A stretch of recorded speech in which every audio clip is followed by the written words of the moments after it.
Good morning, all of you. You all are welcome in the e-learning classes of the Sacred Heart School. Today again, in this video, we will discuss about the some basic concept of the unit thermodynamics. Up to the last video, we have done all the parameters and different type of the properties belongs to the first law of thermodynamics.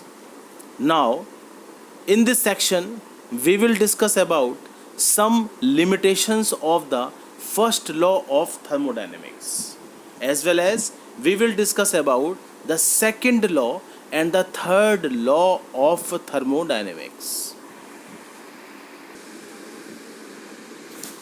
The first law of thermodynamics, by which you can explain the concept of the enthalpy, as well as you can also find out the spontaneity of a chemical reaction. What is spontaneity?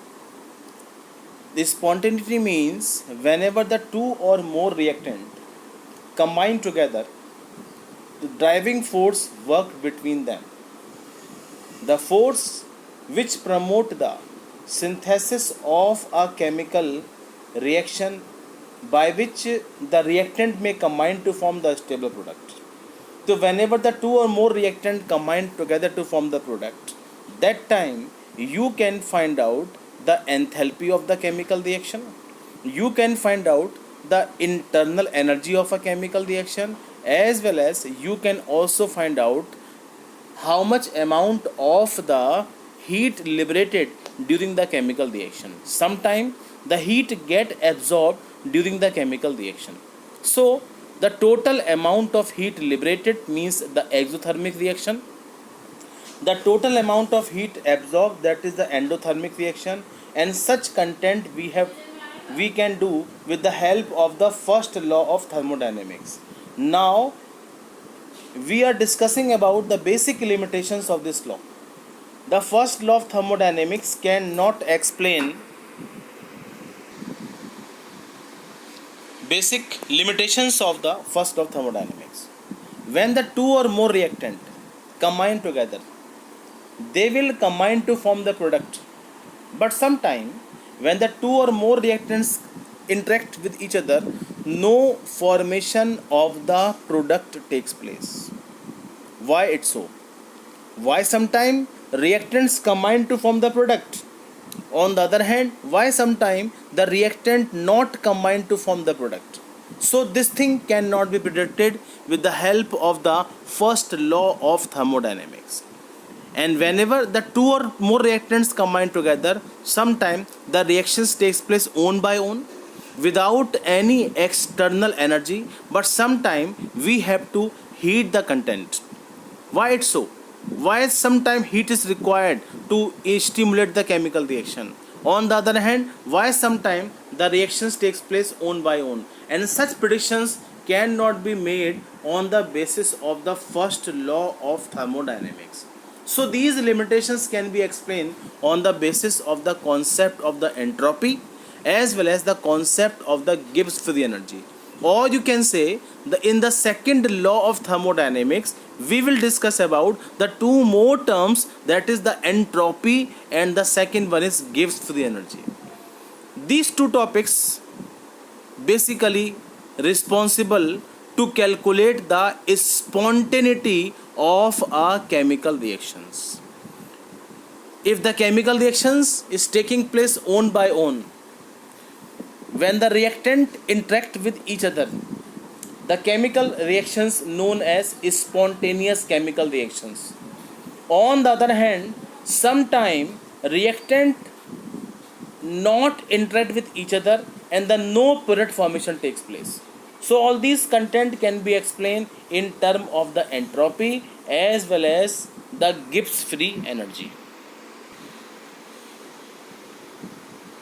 Now I am taking the concept of entropy. What do you mean by the entropy? Entropy means the degree of randomness. The degree of randomness known as entropy and this entropy is denoted by the delta S. We introduce another thermodynamics functions called entropy, which is denoted by S, and higher the isolation and higher the entropy of a system. The change in entropy accompanying a chemical reactions may be estimated and qualitatively taking some structures in mind. A crystalline solid will have the lowest entropy, whereas the gaseous state will have the highest entropy of the reaction. Entropy, like as the other thermodynamic function, includes internal energy, and enthalpy is a state function, and the delta is independent of the path. So we can say entropy totally depends upon the some other physical quantities like as the internal energy of the system. This entropy also depends upon the concept of enthalpy, that is capital H of the reaction.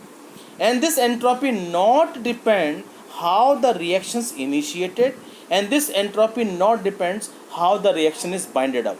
So we can say entropy can also be calculated by measuring the internal energy of the system as well as the entropy of the system.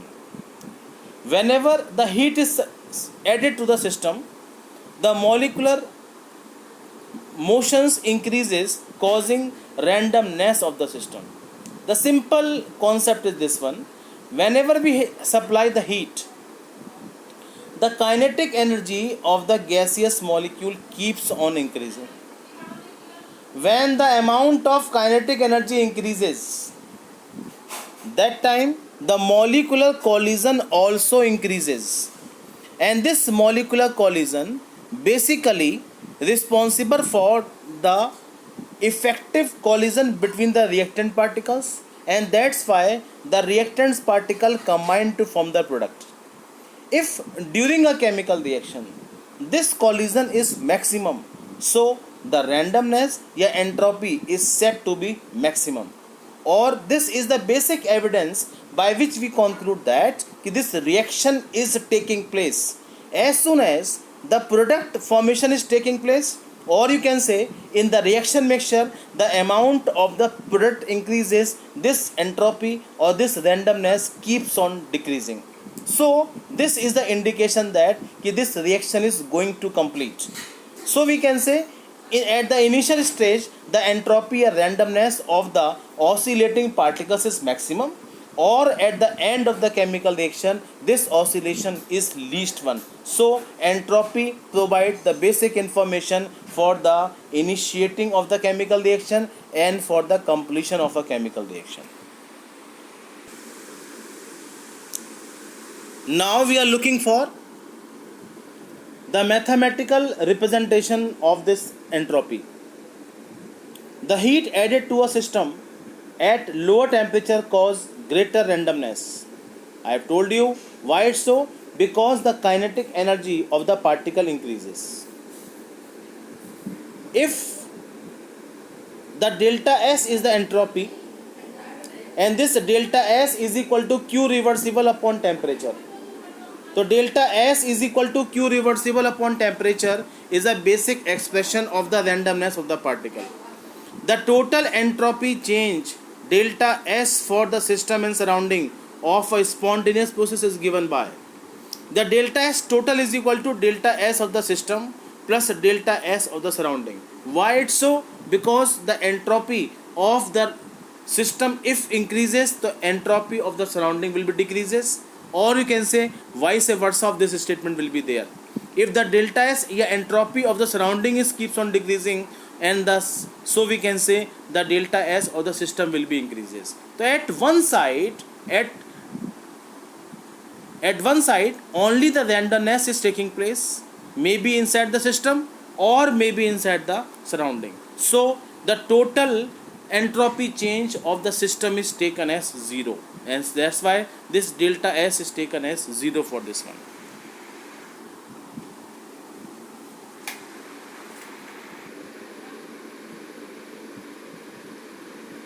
Now I am going to explain one more thermodynamics terms that known as the Gibbs free energy and the spontaneity.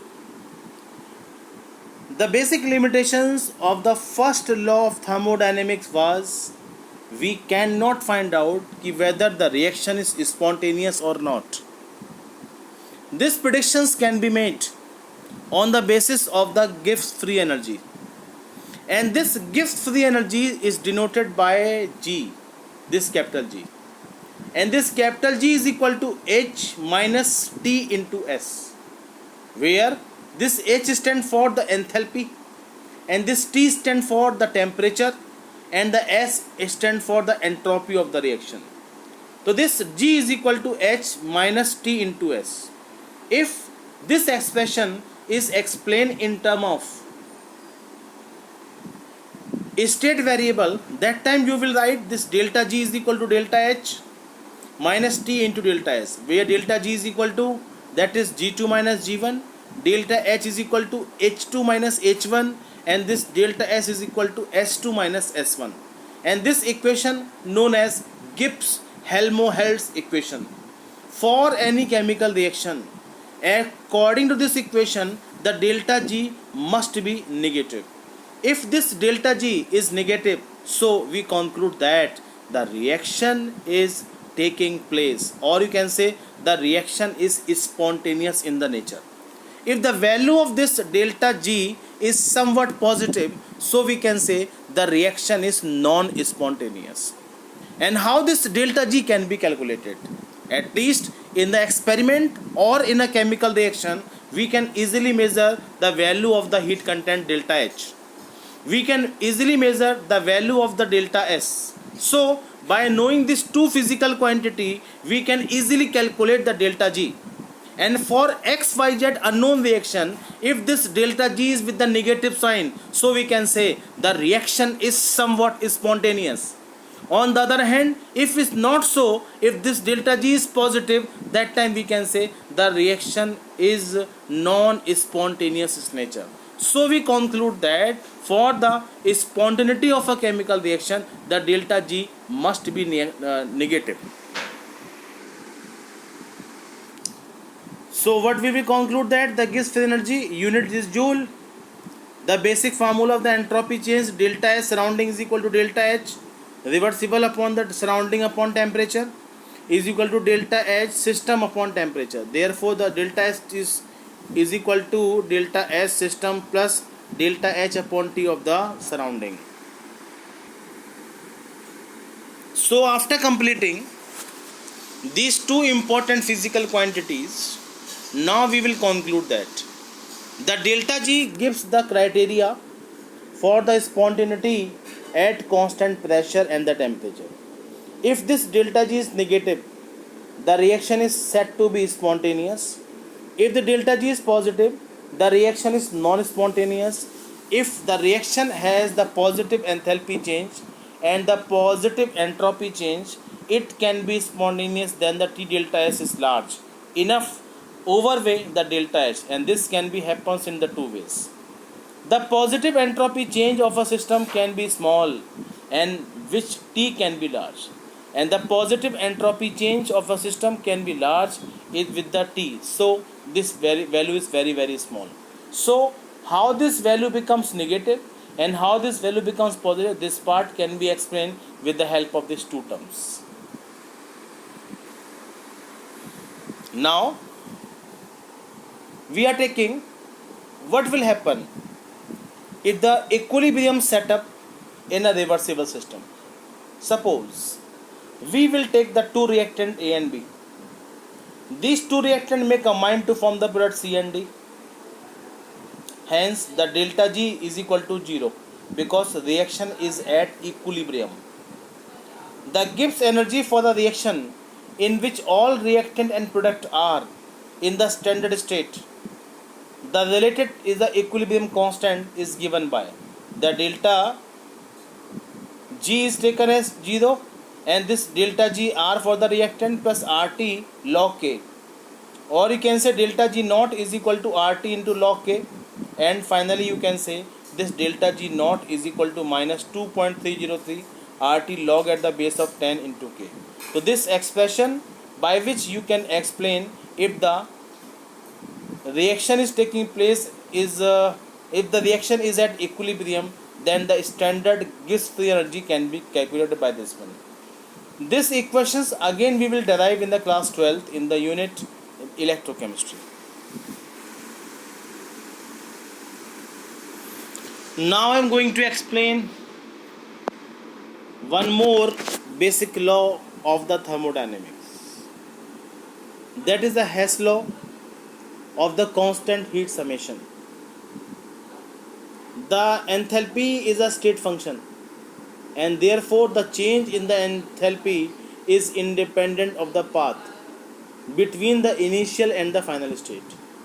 In other words, we can say the enthalpy change for the reaction is the same whether if occur in one step or in multiple steps. So how we will conclude about the Hess law? According to Hess law, the total enthalpy of the system remains constant whether the reaction is taking place in one step or in multiple steps. If the reaction is taking place in one step or in the multiple step, the total enthalpy change remains constant. Suppose for the formation of the carbon dioxide, the basic reaction is C plus O2 give rise to CO2. In this chemical reaction, the enthalpy change delta H is equal to minus 293.5 kilojoule per mole. As we will discuss the mechanism of the chemical reaction, that time C plus half O2 give rise to carbon monoxide, and this delta H1 is the enthalpy liberated.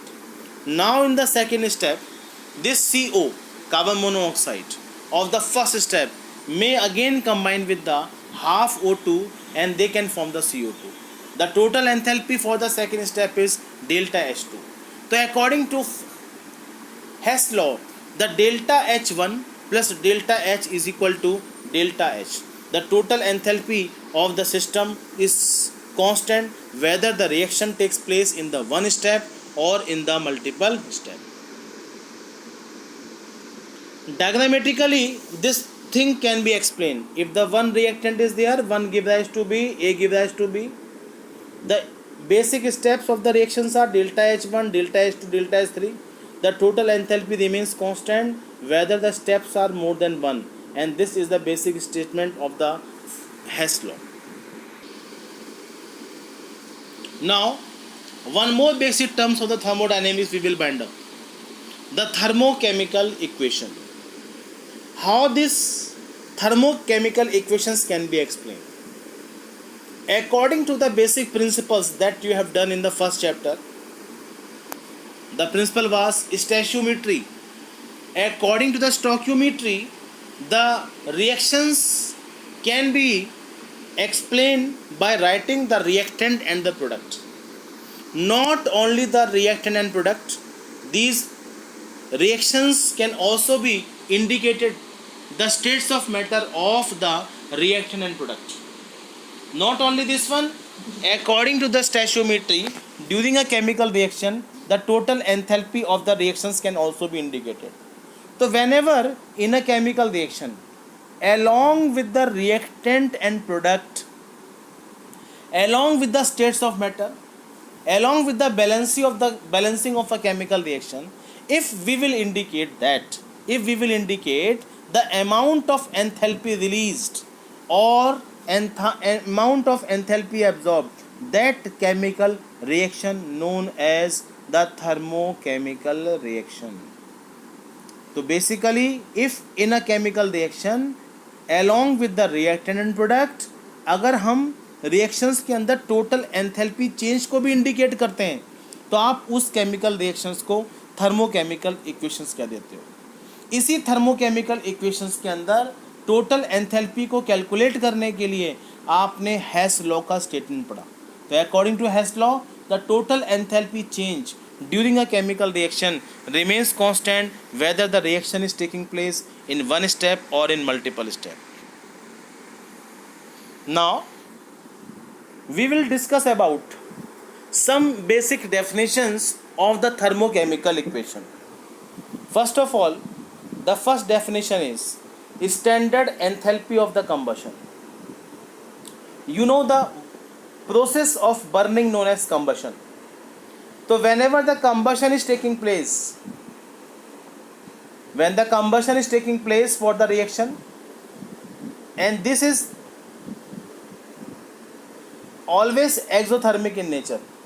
Reason behind, whenever the 1 mole of the substance undergoes the combustion, the total enthalpy liberated, that known as standard enthalpy of combustion, or simply you can say enthalpy of the combustion.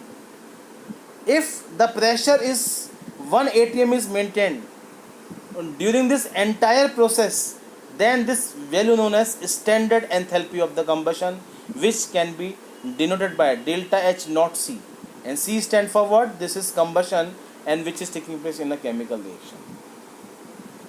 Standard enthalpy of atomization, the amount of energy released in the process of the breaking of the bond is called standard enthalpy of atomization. If you want to break the molecules into the atomic state, in the phase transformation, the total enthalpy liberated known as enthalpy of atomization, and this is denoted by delta H naught A, and this delta H naught A is the standard enthalpy of atomization. Now, what is bond enthalpy? The bond enthalpy is the thermodynamics, the total amount of energy released by breaking the 1 mole of a bond present between the participating molecules, that known as the bond enthalpy. And if this enthalpy is measured at the standard values like as the other reaction, then it known as standard bond enthalpy of a chemical reaction. For the polyatomic molecule, this total bond enthalpy can be denoted by the sum of the bond enthalpies of the reactant minus the sum of the bond enthalpy of the product. This difference of total energy indicate that the total enthalpy of the bond which may be released or which may be absorbed. If the reactant enthalpy is more and product enthalpy is less, and that time the reaction is exothermic, and vice versa, and then the reaction becomes the endothermic in nature.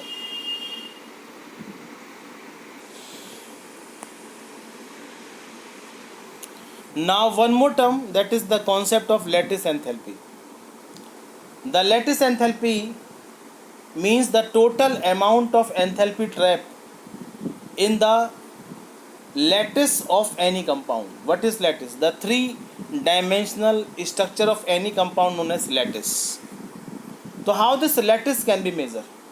And this thing can be explained by taking the example of the formation of NaCl. The each and every step involved in the calculation of the lattice enthalpy, that known as the Born-Haber cycle. Example, first of all we have to take the solid NaCl. How this NaCl is obtained? First of all, the solid sodium is converted to the liquid sodium. The total amount of heat liberated in the reaction, that is enthalpy of vaporization, enthalpy of the melting. Later on, this liquid sodium is converted into the vapor sodium in the gaseous state. The enthalpy liberated known as, that is